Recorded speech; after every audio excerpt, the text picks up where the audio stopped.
Hello, folks. This is Joe from MIGeekScene. I'm here with Mega Ran, teacher rapper hero, Chip Hop rapper, and earlier as of this week, Birthday Boy. How are you, sir? Good. A year older, a year wiser, and still enjoying and loving life. Welcome back to Michigan. It's good to be back here, man. I have great times every time I'm here. Such a great scene.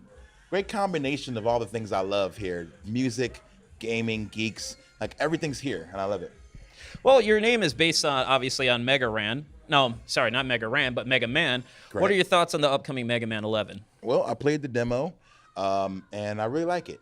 Doesn't quite feel like old school Mega Man to me, and that's only because, of course, the graphic style is different. It's more like a 2.5D, maybe 32-bit style, as opposed to the old 8-bit style.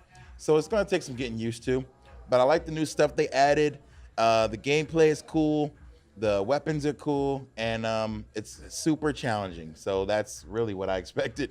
Well, since we're on the Mega Man subject, what are your thoughts on Street Fighter X Mega Man, that little free demo, free game that came out a while ago? That was super fun. It turns out that was made by a couple of fans online, and then Capcom saw it and was like, oh man, more people need to play this. And so they got people involved, and I really like that about Capcom, is how they do utilize the community and try to shine light on cool stuff. So I like it. It was, again, super hard. I was not prepared for how difficult that game was, and I did not beat it. I had a really hard time on it. So you didn't get Akuma?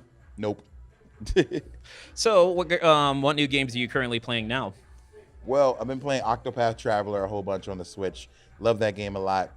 I've sunk 20 hours into it before I even knew what had happened. You know, it's just one of those games where the story is great. It's a lot of fun, and it feels very rewarding. And that's really what I need in games. I move around so much.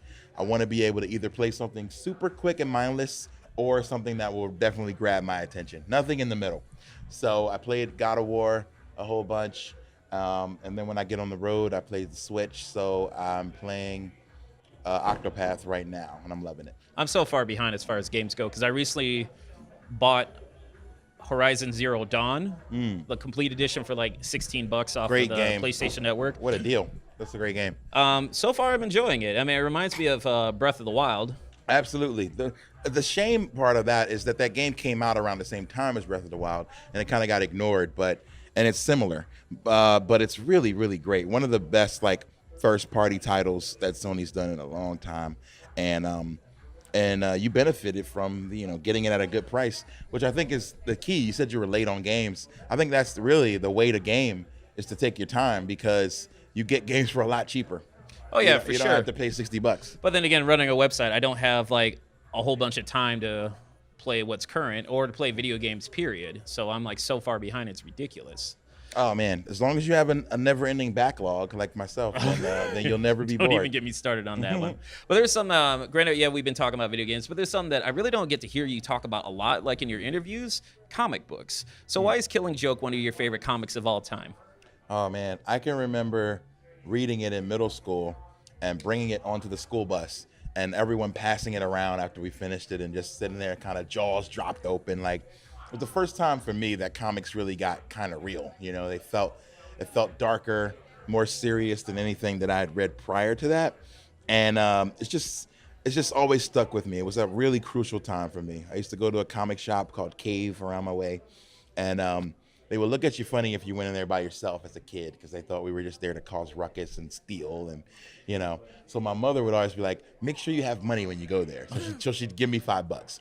And I'd be like, cool, $5, you can get about 5 comics in those days. $75 comics, then later the dollar comics, $1.25. So you can get a good amount of comics. So all my friends were in the X-Men, and so I jumped into X-Force. And all my friends were in the Batman, and I got into Spider-Man for that reason. And then I read one Batman comic, and it was Killing Joke, which got me completely hooked on Batman. I like the fact that you rapped about it in your song One Bad Day. Thanks, man. That was a really fun song to do. So what are your thoughts on the Arkham video game series? Oh, man, they're really great. I think, what was it, the last one? Was it Arkham Knight? Was a little glitchy, and I think it had some issues. But I really love those games. Super challenging, very fun, rewarding. And I mean, Mark Hamill as Joker, Hands absolutely down, the best. Makes it the best experience it could be. So I really love those games. They're so good.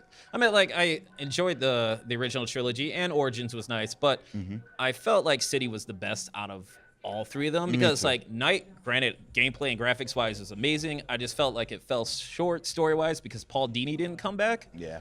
But let's talk about some other comics. What are some of your other favorite comics? Right now, I love Saga. Saga's to Brian me K. the Vaughan. best comic ever, like, written in the last decade. I'm absolutely hooked on it. Before that, it was another Brian K. Vaughan. It was Why the Last Man, which I was really into. East of West is awesome. Rat Queens is also great. Sex Criminals. So yeah, I'm not really into Marvel like I used to be. I'm really much more into Image and other stuff. I was into Walking Dead until about 100, and then I kind of fell off. But I need to get back into comics more. Usually when I'm traveling, that's when I get to read some stuff. But I was able to get a hold of Saga at the beginning, and it's just been having me hooked ever since. So I read the first omnibus from the library, and I thought that was actually a pretty good comic. Yeah. I've enjoyed plenty of Vaughn's work. Let me see, what was it? Ex Machina with Mayor 100. Yeah, good stuff. He's so good. Do you venture into manga?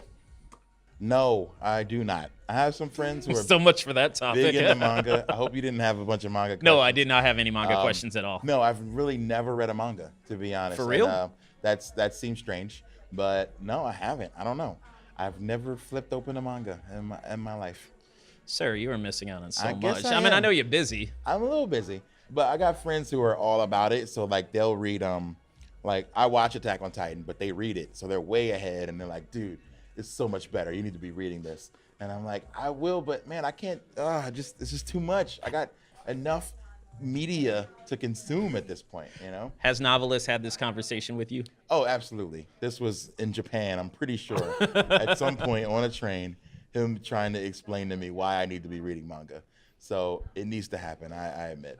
I mean, you don't have to go into, like, say, for instance, Naruto, which I still think is a good manga series to the point that I own it. Like, that's like 700 chapters or 72 volumes. You don't have to go that far, but there's some great stories that expand over time. And if it's like one artist that's consistently pumping out great chapter or great volume after other, man, why deprive yourself of that? Believe me, I'm not trying to do that. You're not up to my anime expertise level sort of thing, or the gatekeeping mentality. Please don't geek shame me. Why would I? For not being into that particular geekdom, but I will. You know what? If somebody brings me a manga, like if a fan brought one to a show or something, I would absolutely read it. So, but I don't know, for whatever reason, I just have never started a manga. I mean, you did mention anime. I know that you like Sword Art Online, Attack on Titan, and Robotech. What other series do you like? How do you know I like those?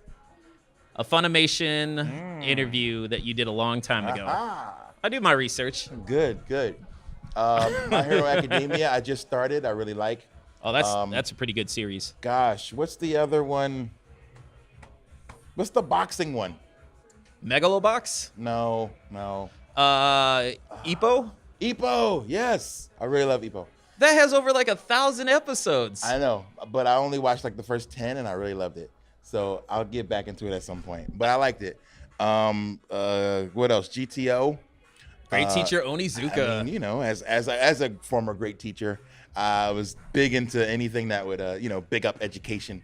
So I love that. And I was going to say something else and I forgot. I just finished Parasite. I like that. Okay. So yeah, there's a few. I flipped through. I have a Funimation Now subscription. So Same here. So every month or so, I'll go in and be like, all right, I want to learn something new. I want to watch something new. And then I'll jump through something. I mean, I recently caught up on My Hero Academia, and I've met a lot of voice actors from that show. Nice. And you've met quite a few too with your tour through that place. And that I'm seriously envious of you for actually being able to go down there. Just go to Dallas and tell them you want to tour. Like tweet at them heavy, and they'll let you tour. Hell, I've interviewed enough of their staff that they should probably let me come down for at least a day. Man, do it. It's so worth it. I mean, it's not as glamorous as you might think. Wouldn't think so. But yeah, like it's an office, but there's still a lot of cool memorabilia like that really got me excited. Like a whole bunch of like Cowboy Bebop stuff from anniversaries and things that really got me excited. So from a rapper's perspective, what were your thoughts on Samurai Champloo? Oh man, it was great. I think that was one of the few times where I felt like hip hop was like perfectly and accurately and appropriately used in anime, and so I was a big fan of it. That is the hip hoppers anime. So it's almost like cliche to say it, like, oh, it's one of my favorites as a rapper, because it's like the hip hop anime. But I love it a lot though. Oh, I was just a big fan of Shinichiro Watanabe's Yes. work, and So good. because I recently checked out Blood Blockade Battlefront, which was from the same crew that did Bebop, but it was wrote by Yasuhiro Naito, who is the author of Trigun. Oh, So- I need to check that out. Actually, you can find it out the first season on Funimation's It's on Funimation. website. Yes. But on Samurai Champloo, I would like to say this. I like the fact that the episode of Monster was incorporated into Forever Famicom's DLC 3. Oh, that was thanks to K-Murdock, who's also a big Champloo fan. Oh, I know, So that much tattoo. so, he has the tattoo. I think he named his studio Champloo. I did not know that. He's all about it.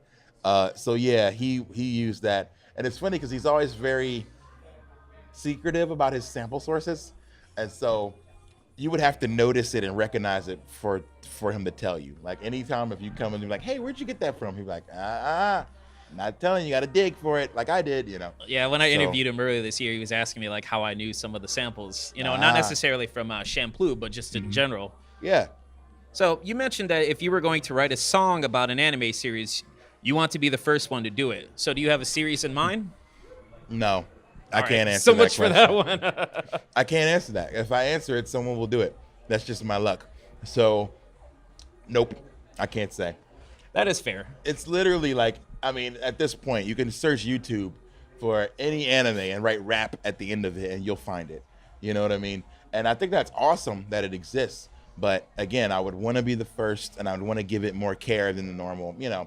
There are Final Fantasy VII raps, but are there Final Fantasy VII albums? You know what I mean? And that's what I wanted to do, and I dedicated a year of my life to do with Black Materia. So that's the way I would also want to do it if I had. I mean, that was the Anime first album. album I actually ever heard from you. It was thanks to Game Informer. And when I met you at Shudokan a few years ago, I bought that album off of you and Forever Famicom, and both of those albums blew my mind. So I Thank want to you. say thank you for that. I know I'm not blowing smoke. It's just like Those Forever I'm Famicom really affected me. I was like, this is great. Because like when I was talking to Kyle last year, like for the gamers, when that song came in, when the chorus came in, hair stood up on my arms. And when I was telling him that, like I showed him my arms and I was getting goosebumps right there in front of him. Oh, wow.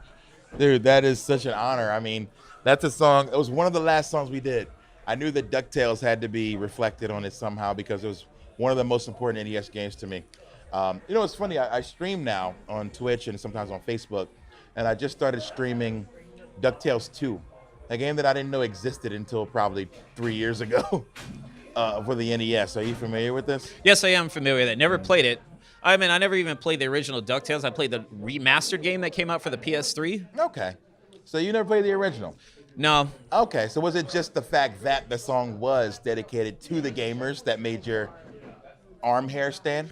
Well, it's just I connect with like music. I mean, I love lyrics and stuff like that, but like the music portion of that, like when I can connect with that emotionally, like just for some reason, like whatever, I mean, the particular sounds that Kyle had utilized, it just made the hairs on my arms stood up. Man. When that just came in, I was like, wow. He did such a great job on the production of that. I remember writing the verses, getting Schaefer the Dark Lord and 80 of Dual Core to do their verses, and then I was like, wait, the best part of DuckTales, the game, was the moon theme, and we didn't use that. So I was like, we got to go back to the lab.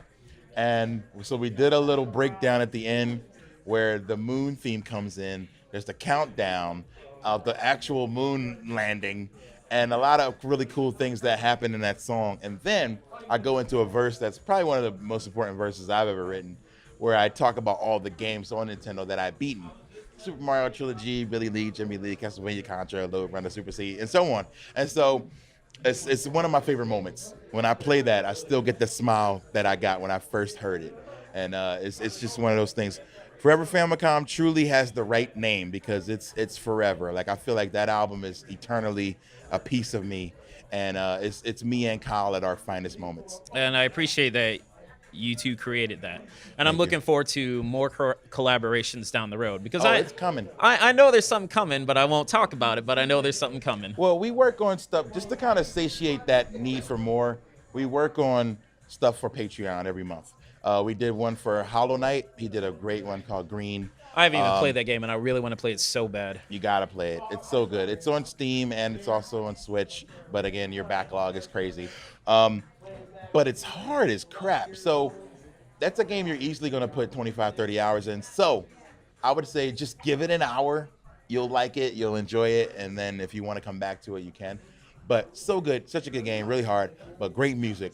And so he did a really awesome track for that called Green. We did we do a track at least every month. So there's probably over 25 tracks of myself and K-Murdock. So when people say, man, how come you don't make music with K-Murdock anymore? I'm like, we do. We just do it on Patreon. So it's bits and rhymes on the Patreon. And there'll always be a new game track with Kyle because I feel like that's where he and I work best together. Are y'all still doing the podcast too under Bits and Rhymes? We've recorded several-ish episodes. He is now in the process of editing, mixing them, sound designing them to make those sound great, and then we're going to release them again later this year. Okay. There was a very important topic that I wanted to talk to you about because from what I understand, you formed a group called the Npc Collective, or for you folks at home who don't know, the Nerdy People of Color Collective. Correct. So why did you start that? I mean, it seems like an obvious answer, but I would like to hear your answer. Pretty obvious, or it should be. You know what? Actually, it may not be as obvious. I don't think I've ever told this story before. I went to a convention in Canada a long time ago. What was it called? Oh my gosh. Anime North? No. It was in Ontario. Not Toronto, though. Oh, man. Well, anyway, maybe it's best that I don't mention it. So I went to a convention. I had a good time, but I was with someone, a rapper, who had never been to conventions before. And he's like, dude, I like nerdy stuff. I like comic books. I like video games. I like anime. And I like rap. He's like, but I've never felt welcome at this event. Like, I didn't feel like there was anything for me. He was a person of color. And he's like, dude, I just felt like I was infringing everywhere I went. He said he felt like he didn't belong. And when I brought more of my friends to conventions, more of them would say that than I ever thought would. I'm like, what do you mean? There's an arcade, there's cosplay. And he's just like, dude, I just didn't feel welcome, And I was just like, wow, we got to do something about this. And I think it was deep down as representation. The fact that every panel, every person, everything was run, owned, and operated by white men. No offense to that, but it was just what it was. And for that reason, no one felt the diversity that should be there. For some reason, there was some invisible wall that was keeping people of color and women from feeling welcome in this world. And I was like, dude, we got to do something about that. And so at the very least, I'll get together all of my friends that are people of color or women and that love these nerdy things, that go to these events, and to show people that it is okay to do it. And I think people that are in desirable positions, like rappers, athletes, things like that, writers even, and just talented people of color showing their nerdy side on this website was what I wanted to do. So that was where the NPC was born. That's the long intro that I don't think I've ever shared. But oh, thank you. Yeah, so you got that. But yeah, it's just about representation, man. That it's so necessary. When we consume so much of this stuff, we love so much of this stuff that there's no reason we shouldn't see ourselves in this stuff. And Samus has a great song called "Perfect Dark" about it. Yes. And it's all of us. When we all drew characters, we would draw white characters, or we didn't see ourselves in our own art and our own work. And that was something I was like, wow, we got to do something to make it a little more comfortable for people, little boys and girls of color, to be like, hey, you're welcome here. Xavier Woods, a WWE wrestler, a bunch of other guys got involved and wanted to help out because they were like, dude, it's so important for little black and brown kids and Asian kids to see people who look like them doing awesome things and so that they can feel welcome. And that's really all what it's all about. We're not taking over. We're not using reverse racism tactics or anything like that. It's just about increasing representation. That's all. And I think that people need to see themselves in the art that they enjoy. I mean, the first time I actually got to encounter the NPC Collective was actually at MagFest earlier this year, because they were on the Mega Manathon stage and they were like performing throughout the day, and it was just so cool to meet a lot of them. IQ was super nice to me, you know. Creative Mindframe was awesome to meet too. So thank you for starting that. I just No problem. would like, I mean, like you said, more representation. And for me, like as a Michigan native, and I'm not saying that the convention scene is whitewashed by any means. It's just I see more people of color at conventions in the Detroit area. You know, I would like to see more of them just in general out and about at all over the state. You know, it's just one of those things. True. Man, that almost made me cry. I went to YomaCon last year, and I got almost teared up just seeing the people of color there, you know, and involved in cosplay and involved on panels. And, you know, like I've been going to cons for 10 years now, and it wasn't always like that. And granted, it might not have been in, you know, urban areas per se, you know, going to San Diego Comic-Con or what are the other big cons I'd gone to. But I just was like, wow, that's so cool. I went to MomoCon in Atlanta and saw that as well. And now it's slowly starting to trickle to some areas outside of the big cities where you're seeing diversity and representation. And that's what we're all about. I mean, you went to BlurredCon too. Oh, yeah. I mean, that was another thing that got me emotional, just seeing so many, because I think that when I started in 2007 going to cons, so many of my friends who were black were like, that's not for us. We don't do that. You know what I mean? And now to fast forward after, you know, the success of Black Panther and things like that, people are excited to show their nerdy side. And I think that it really makes me happy. Like, this is the culmination of what I wanted to see a little more of when I started the NPC. And we still have work to do. And it's mainly about, I want to get out and do panels and just discussions and talking about it, about what it is and what it isn't, and why we need representation, why that's important to everybody, not just people of color, you know. And that's really our mission. I mean, I think it's an important cause. That's why I told Kyle that I'd be willing to help out as far as the podcast side.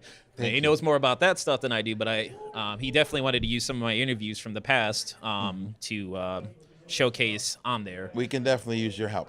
Well, thank you so much for that. You once mentioned that you picked up Mega Man because the box art slightly resembled a person of color. Were there any characters of color that stood out to you from the mediums of comics, animation, and gaming? Wait, what was that question again? Sorry, I just was stuck on the first part of that. It's funny.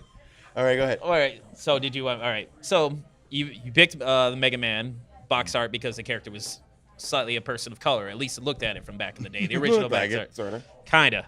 Were there any other characters of color that stood out to you from the mediums of comics, animation, and gaming?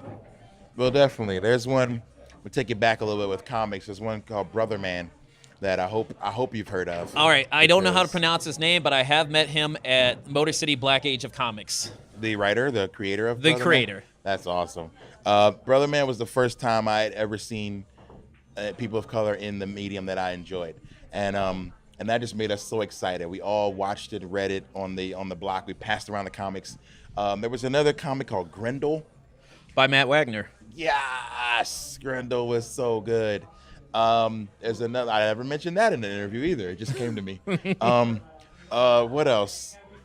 Obviously, seeing Barrett Wallace was awesome in Final Fantasy. That was really big for me. Especially seeing him be a good father. You know what I mean? I think I look back and I was like, man, you know, why would a person of color have to be like the stereotypical person of color? So I really enjoyed Barrett being a person who really, really cared so much about his daughter and would do anything for her. So I really like those scenes. I mean, of course, he was a cussing, rowdy Mr. T wannabe, but he had a soft spot and he had a heart. So, but yeah, Brother Man and Grendel were the first for me. So, granted, yes, we've been talking about comic books. There's another topic that I really love and that you love too, pro wrestling. So, since you were from Philly, did you ever make it to an original ECW show back in the day? I snuck down to the ECW arena once in my life. Now, I live on the north side of Philadelphia, and this happened in South Philly. These are completely separated, segregated sections of Philadelphia where No one from the north goes to the south. No one from the east side goes to the west side. So I snuck down with some friends, and I didn't even go in because I think it was sold out. So we just kind of stood outside and just took in the energy down there on Rittner Street, and it was just so electric, man. I remember just hearing the screams and being like, man, this is so cool, we're here. And, but I wasn't even able to go in. So, but I watched it all the time on television there. Man, I remember the first time I ever encountered ECW was like 9 o'clock on a Friday night on TNN, and like the first match I ever saw was RVD versus Jerry Lynn and I was like, oh my goodness, this is amazing. Man, those two like had for the some longest classics. time. Oh, for sure. For the longest time, like RVD was like one of my favorite wrestlers, and then Colt Cabana. And now I don't really have so much as one because I've been so far out of the wrestling game, but I pay attention to stuff. Recently saw All In. Well, I didn't see the show, but I heard about it, and I knew that you were at there, and I'm jealous of that because of how successful that was and just how cool of a premise for that show. Yeah, it was really awesome to be there. Talk about a crazy atmosphere. Like, the fans really showed their true power and influence on making that show happen. I mean, selling it out in a half an hour and then just packing it out. People constantly made excuses like, oh, there was like spam bots and scalper bots who bought all those tickets. Those aren't real people. And then I show up, and by golly, there wasn't more than one empty seat in the house, like looking around, just seeing every seat filled, full of people who are just chanting All In, and just really so excited. It just shows it was the biggest independent wrestling event ever, which I kind of wonder about because I could have sworn ECW was doing independent events before all this stuff was happening. That's a good point, actually, to even think about that. I'm not sure. They say it's the biggest independent pay-per-view event, and I don't know. ECW was definitely doing pay-per-views back then. I just hope it comes out on DVD so I can actually watch it. I hope so I can support them financially. It's on a pay-per-view site, Fight TV, but it was just so great to be a part of it, man. And even if you didn't know or like any of the wrestlers, you would absolutely fall in love with the stories that are told in the ring. And that's why I feel like New Japan is some of the best wrestling in the world, because they don't waste time with, hours of storytelling and, well, I'm gonna, and it's not necessarily that, but it's stories told within the ring work. And it's just really great. So it was a great event to be a part of. I'm just honored to have been a part of it as an attendee or a special guest or whatever, anything. Like, I was just glad to be in the building. Oh, for sure. Do you have any favorite moments from wrestling? Well, my favorite is probably my first big memory is when WrestleMania 4 came around, or was it WrestleMania 3? No, 4.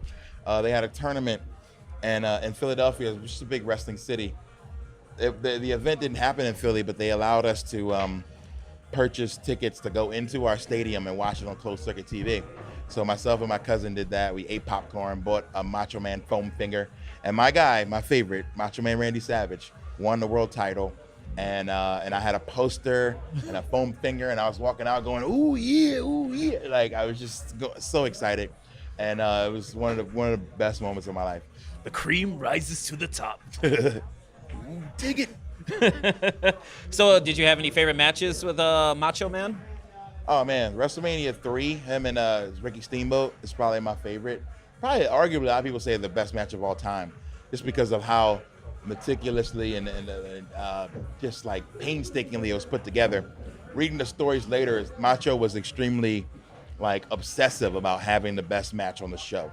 So therefore he would run through the match and choreograph everything. A lot of wrestling today, that's what I heard about him instinct. too. It's like, all right, we're going to do a segment where you throw me 3 clotheslines. No. He's going to go through and be like, well, on the first one, you fall this way. Second one, you should fall this way. Third one, it really hurts you, so you should take longer to get up. So he was individually breaking down every moment of that match. And I think it's the first time that it was like a 30, 45-minute match, and it was completely choreographed, to the letter. Not where we call it in the ring, okay, we feel like let's do that. Referee maybe saying, okay, it's time to do this. No, they actually went through every spot, and he was super meticulous about it because he really wanted to have the best match. And I respect that. That's how I feel about my live show. For sure. But what draws you to wrestling? I mean, you've been a fan for obviously decades now, not to try to paint you as a really old person because you're not, but what keeps bringing you back to pro wrestling? Well, I think what brings me back to wrestling is, especially now as an entertainer, is that I realize and understand the importance of a good show. And so do these guys. You know, whether they cheer or boo. Like, the fact is, you got to get them to say something, and how well they go into preparation and how much they work to make sure that they are in the best, you know, shape they can be in to have the best match possible. We go through a lot of that as musicians. You know, we work really hard at our craft, and I think that was the only other, outside of, I guess, stand-up comedy, it's the only other form of entertainment where I feel like, man, those guys get us, you know, because we're all after the same thing. We want to pack the house and we want to bring them back, you know, and that's really it. And I think talking to wrestlers, and I think it helps a lot. Xavier Woods, good friend of mine, we talk mostly about video games, but when we do talk about wrestling, I realize, oh, dang, we're both after the same thing, and we want the same reaction from the crowd. So when I realized that just from talking to those guys, I'm like, man, I'm able to learn more about being a better entertainer from watching those guys. And I think that's what's drawn me to it as an adult. As a kid, it was like, whoa, these are real life comic book characters. They just bust off the page, you know? That was what it was. But now it's more than that. It's behind the scenes and seeing how much work that goes into it. I was lucky enough when I was young. The first Raw I ever went to was in Grand Rapids. The Rock was holding a eulogy for Stone Cold Steve Austin, and then Austin came out with this monster truck and ran over the hearse. Oh, so man. I was there live. I remember that. That was amazing. So you mentioned that you were you talk video games with Xavier Woods. So favorite wrestling video games? Well, No Mercy for 64. I have to say No Mercy's no the best. question. That's the absolute best. Not close second, but second. Royal Rumble for Dreamcast was a lot of fun. Okay. I like the SmackDown games on PlayStation. Those were cool. And Fire Pro, the new Fire Pro is great. World? For PS4 is really good. All right, and maybe Def Jam. Let's throw Def Jam in there. 'Cause it's a wrestling game. Did you see that there might potentially be a I third think one they're coming teasing, down? dude. I don't believe it. I believe it when I see it. It was just a tweet that someone turned into news. They were like, so if we did this, what city would it be for? And then people were trying to figure that out. So maybe. I hope so. Well, as we're wrapping this up, I also wanted to talk about your podcast, Matt Mania. So would you care to describe it for the folks at home? It's wrestling, video games, and hip hop talk. So all the good things we love, we throw it on the mat and we discuss it. Usually we get into TV. I have some co-hosts, Teak Hall, Neo X, Rock Knowledge. We record every week in Phoenix. When I'm not there, they record and we keep it going. We just hit our 100th episode while during an all-in weekend. Starcast? At Starcast, they were cool enough to let us go there and record. And we had an amazing time.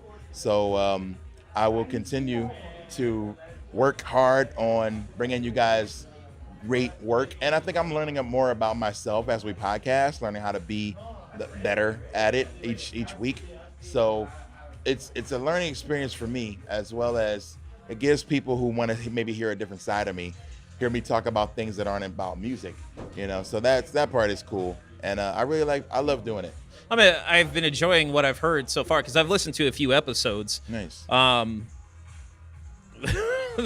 Like when Teak Hall was talking about Hulk Hogan potentially during the Attitude Era, like his if he had a feud with Booker T, I was like, that is so messed up. Like, I'm not gonna even get into that, but it was like so messed up, like what he said. But I couldn't help but laugh at that. I thought we were gonna get into some Hulk Hogan talk, but I'm glad you did not. No, why should I? That has nothing to do with right this. On. No, this is a positive geek culture website. There you go. I don't care about the Hulkster, brother. You know. So, final topic of this interview. You have recently had a successful Kickstarter with MC Lars for your upcoming Lit Hop album, The Dewey Decimal System. Correct. It's coming this fall, hopefully coming out by Halloween. The album's all recorded. We're just mixing and mastering and doing cool USB drives, cool T-shirts, cool gifts and rewards. Someone bought my laptop, but pledged for it. And so after this tour, I will have to sign my laptop and send it off. And it's very sad because I've been holding on to it for a long time. I made a lot of music on it, and it's gonna go now. So, go ahead. But honestly, the album, most importantly, is it's gonna be really good. It's some of our best stuff. Me and Lars, we go into books, short stories, graphic novels, all kinds of good stuff. And I can't wait to bring this to you guys. Because I saw that Watchmen was going to be one of the the songs on there. Is Yep. that your song or is that Lars' song? It's both of us together. We both rap together on every song. All right, why'd you choose? Oh, then why'd you guys choose Watchmen? Oh man, it's probably one of the best graphic novels of all time. I agree. And that's why I think, and it doesn't get enough love. I think because of the movie and what I guess the mixed reviews of The it. movie wasn't too bad. And I don't think it was bad, and I've watched it again to do this, and I was like, wait, this is not bad. And so I think it was worth it because I never heard of a Watchmen rap. That was one of those things where I was like, oh wait, I don't think anybody's done this. Bring it back, let's do it. And I was really excited to pull that off. We have MC Frontalot on it. We have Schaefer the Dark Lord on it. Miss Eves is on it. Quelle Chris. A lot of great guys are playing different Watchmen. And you had now the stretch goal of an EP to that. I mean, yes, Yeah, EP. so we have a bonus EP. So now we're going to take fan suggestions for additional books to write songs about for the bonus EP. Okay. That's coming soon too. So, thank you so much for this interview. I truly appreciate it. If people wanted to find out more about you online, where could they go? Well, megaran.com, but most up to the minute is probably on Twitter, which is at Megaran, which looks like Meg Ryan when you look at it really quickly, but it's not. I think I get one of those a day where someone's like, I thought you said Meg Ryan. Nope, you didn't. Mega Ran. So yeah, that's probably the best place to get me is on Twitter, where I'm sharing my random thoughts at the moment. All right, and final question. What would you like to say to your fans throughout the years? Man, no, this is going to be cliche, but thank you. You know, I have a song called Best Friend, and it's because I mean it. I feel like any fan of me is a family member at this point. You know, these are the people that I see. When I see them, we have long hugs and embraces, and we talk about everything. And these people have literally helped me keep the lights on and keep my family, you know, safe and secure for a long time. And it's something I'll never ever overlook or take for granted. So you're more than fans to me. You're my family. So I want to say thank you. Well, Megaran, thank you so much for this interview. I truly do appreciate it. It's been well worth the wait. Folks, I've been chasing this man for going on close to 2 years to get this interview, and it's everything that I hoped for. 2 years, dang. It would have been 2 years, Halloween actually this year. You make it seem like I'm really hard to reach. No. That was just no. He's actually been super cool and like getting back to me and everything. It's just scheduling conflicts. But we did it. Yes, thankfully. Well, And folks. it was even better than I thought it could be. Oh, thank you. You did great. I like, well, not necessarily blowing people's minds, but showing them that I'm not that stereotypical interview. Not at all. That's why I enjoy talking to you, because I know I'm not going to get, whoa, how'd you get started? And, Because I already know that. You know, everyone should know that stuff. So you got into some things that I've never said in interviews. So if after 10 years of making music, I can still say things I've never said before, then you're doing a good job. Well, folks, this is Joe from MIGeekScene here with Megaran. Take it easy. Peace.